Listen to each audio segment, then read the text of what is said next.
కొన్ని ప్రమాదాలు యాదృచ్ఛికమో లేదంటే జరగబోయే వాటికి సంకేతాలో కానీ అచ్చం అలానే జరుగుతుంటాయి. కానీ మనం వాటిని పట్టించుకోం. గుజరాత్ విమాన ప్రమాదం జరిగిన రోజున ఆ రాష్ట్రంలోని పాపులర్ న్యూస్ పేపర్ మిడ్ డేలో ఓ ప్రకటన వచ్చింది. ఎయిర్ ఇండియా విమానం ఓ భవనంలో నుంచి బయటకు దూసుకొచ్చినట్లుగా ఉంది ఆ ప్రకటన. సరిగ్గా మధ్యాహ్నానికి అదే రీతిలో ఎయిర్ ఇండియా విమానం ప్రమాదానికి గురైంది. అచ్చు అలానే జరిగింది. ఈ ప్రకటన ఇచ్చింది కిడ్జానియా అనే ఎంటర్టైన్మెంట్ సంస్థ. ఇది పిల్లల కోసం ఏవియేషన్ థీమ్తో ఆహ్లాదాన్ని అందించే గేమింగ్ సంస్థ. ఈ గేమ్స్ లో పిల్లలు పైలట్లుగా ఆడుకోవచ్చనే అర్థంతో ఆ ప్రకటన ఇచ్చింది. అయితే ఎయిర్ ఇండియాకు మన దేశంలో చాలా ప్రకటనలు ఇచ్చేందుకు ప్రమోట్ చేసేందుకు ఒప్పందం కూడా ఉంది. కానీ ఇక్కడ అదే విమాన సంస్థకు చెందిన ఫ్లైట్ అలానే ప్రమాదానికి గురి కావడంతో అంతా షాక్ అయ్యారు. ఈ ఘటన జరగగానే ఆ ప్రకటన దేశవ్యాప్తంగా వైరల్ గా మారింది. దీంతో తాము పిల్లలను ఆకర్షించేందుకు ఆ ప్రకటన చేశాం, కానీ ఇలా జరుగుతుందనుకోలేదు. మేము కేవలం ఏవియేషన్ అకాడమీ కోసం క్రియేటివ్ గా తయారు చేశాం. పిల్లలకు విమానాలు విమానాశ్రయాల పనితీరు గురించి చెప్పే సంస్థగా అందరికీ తెలియాలన్నదే ఆ యాడ్ ఉద్దేశం అని చెప్పుకొచ్చారు. ఇప్పుడు ప్రమాదం జరిగిన తర్వాత ఆ ప్రకటనను నిలిపివేస్తున్నామని కిడ్జియా సంస్థ ప్రకటించింది. ఇక ఆ విషయం అలా ఎండ్ అయింది. అయితే ఆస్ట్రో శర్మిష్ఠా అనే జ్యోతిష్యురాలైతే ఇప్పుడు దేశవ్యాప్తంగా పాపులర్ అయింది. ఈమె కార్పొరేట్ జ్యోతిష్యురాలట. ఇలా జాతకం చెప్పుకునే వారు కూడా కార్పొరేట్ హంగామా చేస్తున్నారు. అయితే ఈమె చెప్పిన విషయాలు నిజమయ్యాయి. ఒకటి, 2025లో విమానయాన రంగం చాలా పుంజుకుంటుంది, కానీ విమానాలకు సంబంధించిన కొన్ని హెడ్లైన్స్ మనకు షాక్ ఇస్తాయని తెలిపింది. ఆమె చెప్పినట్లుగానే ఎయిర్ ఇండియా ప్రమాదానికి గురైంది. ఏకంగా ఓ మెడికల్ హాస్టల్ మీద కొలడంతో ప్రయాణికులతో పాటు భావి డాక్టర్లు కూడా చనిపోయారు. అయితే ఈమె కాస్త ఓవర్ కూడా చేసింది. అదేమంటే జూపిటర్ జెమినీలో ఉంటుంది. మృగశిర ఆర్ద్రలో భాగమవడం వలన 6.5 డిగ్రీల వేగంతో సాగుతుందట. అంతేకాదు ఏవియేషన్ అద్భుతంగా ముందుకు సాగుతుంది, కాకపోతే భద్రత రక్షణ ఉండదని చెబుతుంది ఈమె. అయితే గతంలోనే హైదరాబాద్కు చెందిన సంస్థతో రాఫెల్ యుద్ధ విమానాలను హైదరాబాద్లోని టాటా సంస్థ తయారు చేస్తుందని ముందే చెప్పింది. అది నిజమైంది. ఇక ఇస్రో ఖగోళ శాస్త్రంలో సంచలనాలు సృష్టిస్తుంది, ఉపగ్రహ జ్ఞానంలోని ప్రపంచాన్ని ఆశ్చర్యానికి గురి చేస్తుందని కూడా చెప్పారేమే. ఇవి కాకుండా పాకిస్తాన్ గురించి 2024లోనే జ్యోతిష్యం చెప్పింది శర్మిష్ఠా. ఇమ్రాన్ ఖాన్ కొద్ది నెలల్లో జైల్లో నుంచి బయటకు వస్తాడు. పాకిస్తాన్లో అంతర్యుద్ధం మొదలవుతుంది. సైన్యం నిస్సహాయంగా ఉంటుంది. అలజడులతో ఆ దేశం రోడ్డున పడుతుందని ఊహించి చెప్పింది. ఇక 2027 నాటికి మనం పీఓకేను స్వాధీనం చేసుకుంటామని కూడా ఈమె చెప్పుకొచ్చింది. అయితే వీటిలో 2-3 నిజమయ్యాయి. ఈమె ట్వీట్స్ కు మిలియన్ కొద్ది వ్యూస్ ఉన్నాయి. ఒక్క దెబ్బతో ఆమె జ్యోతిష్య వ్యాపారం ఊపందుకుంది. ఇవన్నీ ఎలా చెప్పగలిగిందంటే గ్రహాల కదలికలను బట్టేనట.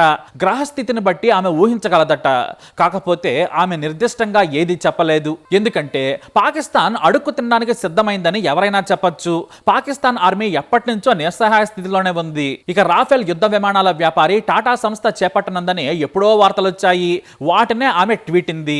ఇక విమానం కోలడం గురించి ఆమె ఏమీ చెప్పలేదు. కేవలం కొన్ని హెడ్లైన్స్ మనకు షాక్ ఇస్తాయని మాత్రమే చెప్పింది. ఇప్పటికే ఎన్నో షాకులను చూసాం మనం. కాకపోతే విమానం కూలుతుందని మనం ఊహించలేదు. ఆమె కూడా ఊహించలేదు. చీకట్లో బాణం వేసింది శర్మిష్ఠా, అంతే తప్ప ఆమెకేమీ తెలిసేం చెప్పలేదు. ఇప్పుడు కొత్త గెటప్లు డ్రెస్లతో వెబ్సైట్లో జ్యోతిష్య తాండవం చేస్తోంది శర్మిష్ఠా. ఆమె అపాయింట్మెంట్ నుంచి జ్యోతిష్యం వరకు ఫీజుకు వేలకు వేలు వసూలు చేస్తోంది. నిజంగా ఆమెకు అంత తెలిసి ఉంటే ఈ జ్యోతిష్యం ఎందుకు చెబుతుంది? కానీ ఆమె గెస్సింగ్ కొంతవరకు నిజం కావడంతో కొంతమంది వైరల్ చేసేస్తూ ఉంటారు అంతే. నేషనల్ మీడియా కూడా కొన్నింటిని పాపులర్ చేసింది. అలాగే భగవద్గీతకు ఏమీ కాలేదు, విమానం మొత్తం మంటల్లో తగలబడ్డా కూడా భగవద్గీత పుస్తకం కాలిపోలేదని వార్తలు రాసుకొచ్చింది మీడియా. అయితే ఇక్కడ కాలిపోయిన వస్తువులు ఇంకా ఎన్నో ఉన్నాయి. ఒక మనిషే బ్రతికి బయటపడ్డాడు. వెనుక వైపు విరిగినవి, అలాగే అటువైపుగా ఉన్న వస్తువులకు నిప్పంటుకోలేదు. ఇలాంటి వాటిని అడ్డం పెట్టుకుని ఈ శర్మిష్ఠ లాంటి నకిలీ జ్యోతిష్కులు పుట్టుకొస్తూ ఉంటారు. వాస్తవానికి ఏది దురదృష్టమో ఏది అదృష్టమో చెప్పలేం. మరణం మన చేతుల్లో లేదు. రేపేమిటో మనకు తెలియదు. ఈ క్షణాన్ని ఆస్వాదించడమే ఉత్తమం. జస్ట్ 10 నిమిషాలు లేట్ అయి ఒక ఆమె ప్రాణాలు దక్కించుకుంది. ఒక ఆయన సీటు విరిగి ఎక్కడో పడిపోయి పేలుడు బారి నుంచి తప్పించుకున్నాడు. అతను ఒక్కటే ఆ దుర్ఘటనలో మృత్యుంజయుడు. కానీ అసలు విమాన ప్రమాదానికే సంబంధం లేని మెడికల్ హాస్టల్లోని విద్యార్థులు బలయ్యారు. అది టైం అంతే. అది దగ్గరకు వస్తుందా దూరంగా ఉంటుందా అనేది మనకు తెలియదు, చెప్పలేం కూడా. వాస్తవానికి మాజీ ముఖ్యమంత్రి మరణించాడు. తన కార్ల నంబర్లన్నీ కూడా 1206. అలాగే తన కూర్చున్న సీట్ నంబర్ కూడా 12. ఇంకా లోతుగా చెప్పాలంటే అతని మరణం కూడా 12/6. కానీ ఇక్కడ ప్రాణంతో బయటపడింది 11A నంబర్. అతని ముందు కానీ వెనక కానీ ఈ సీట్ అయి ఉండొచ్చు. మరి లక్కీ నంబర్ చూసుకున్న మాజీ ముఖ్యమంత్రికి అదృష్టం ఎందుకు వరించలేదు? ఇక ఇప్పుడు చెప్పాలంటే ఈ 11A నంబర్కి ఇప్పుడు బాగా గిరాకీ పెరిగింది. ఎందుకంటే అదో గుట్టి నమ్మకం. దీన్నే ఇప్పుడు ఫాలో అవుతూ ఉంటారు. అదో సెంటిమెంట్లా. అతనికి కూడా అదృష్టం 99.9% ఉంది. అందుకే ప్రాణాలతో బయటపడ్డాడు. మొత్తానికి ఏదంతా కాకతాళీయం, జస్ట్ యాదృచ్ఛికమంటారు హేతువాదులు.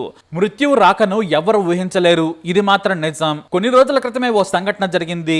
ఇజ్రాయెల్ మీద దాడి ఎలా చేద్దామా అని Iran army chief, IRGC chief, air force కీలక అధికారులు భేటీ అయ్యారు. సరిగ్గా వారు భేటీ అయిన సమయానికి ఇజ్రాయెలే వారి మీద బాంబులేసింది. ఆ భవనాన్ని చీల్చుకుని పేలిపోయింది. ఇజ్రాయెల్ మీద బాంబులేసి అవతలి వారిని చంపేద్దామనుకున్న వారు అప్పటికప్పుడు మరణించారు. ఏదో తమ పని తాము చేసుకుంటూ పోతున్న సీనియర్ న్యూక్లియర్ సైంటిస్టులు కూడా మరణించారు. మొత్తానికి అక్కడున్న కేంద్రమే తుడిచిపెట్టుకుపోయింది. అంటే మనిషి అనుకునేది ఒకటి, జరిగేది ఒకటి అన్నమాట. అలా జరిగిపోతూ ఉంటాయంతే. ఎవరి చేతుల్లో ఏమీ ఉండదు. ఈ క్షణమే మీది అని మాత్రమే ఆలోచించాలి. మరి దీనిపై మీరేమంటారు? మీ అభిప్రాయాన్ని కమెంట్ ద్వారా తెలియజేయండి. ఈ వీడియో అప్డేట్స్ కోసం మై ఛానల్ ఫాలో అవ్వండి, అలాగే తప్పకుండా సబ్స్క్రైబ్ చేసుకోండి. स्पीड के हिसाब से पूरा ब्लास्ट भी हुआ।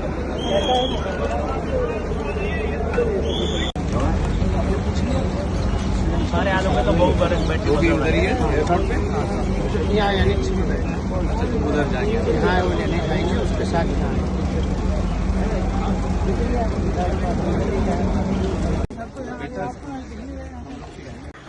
यहाँ पे पूरा एक वहाँ पे